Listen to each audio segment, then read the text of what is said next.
So what should you borrow? I'm definitely a big fan of not borrowing to your max, because if there will be more interest rate rises. There's been, 3 in the last year or thereabouts. If there's another one, it just has a huge impact. Like I said, people that have already bought their homes, they're the ones that are going to struggle with an interest rate rise. Whereas you guys now who haven't bought as yet, you're in the exact right place to be, because you can plan for an interest rate rise, whether that means fixing in your rates, whether it means just having that extra money in your own kitty to allow, so if the worst comes to worst and there is an interest rate rise, that you're not left short. And like I was saying, there's consequences for many years to come, that if you can't make your repayments and are forced to sell, you're going to have to pay an agent, exit fees, and it can get really ugly.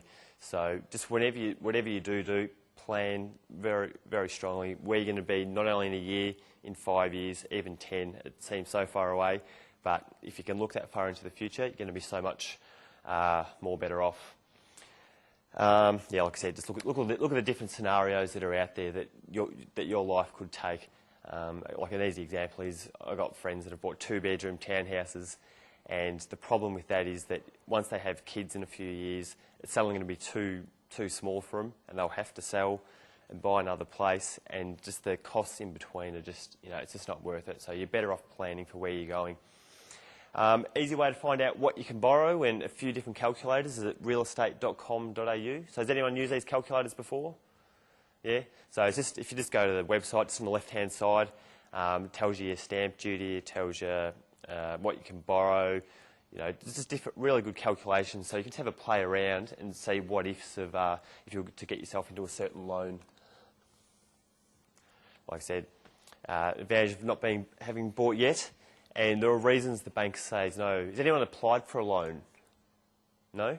Okay, so that's definitely one of the first steps to do if you're looking. Get pre-approval for a loan, because you don't want to, like I did originally, I was looking at houses that I thought I could afford, but the bank actually wouldn't let me, so I was actually wasting my time. So you're better off knowing now what you can afford, even if you're not going to buy for 12 months. Just get more of a set idea.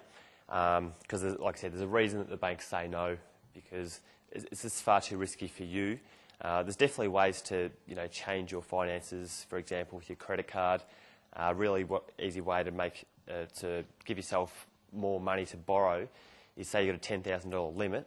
If you drop that to 5, the banks will lend you an extra 15, so an extra $3,000 per 1,000 you drop, and that's just because that's less money you have access to. So just little things like that.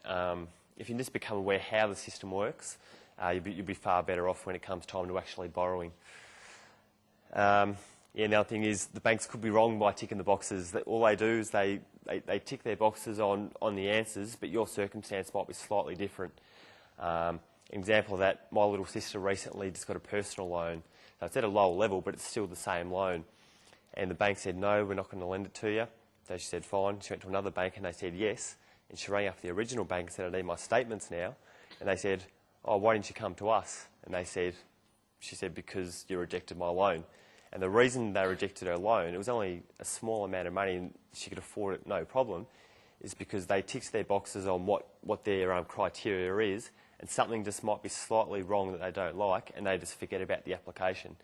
So just make sure, if you think you can borrow amount, just make sure that it might be a little thing that you can get around.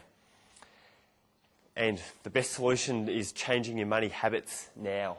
So, like I said, the risk of borrowing. So, if you borrow to your maximum, say in this case it might be $300,000, you're actually at a pretty high risk of, if an interest rate rises once, twice, you're in a bit of trouble, because every rise at that level would be probably at least $500 a year that you're up for.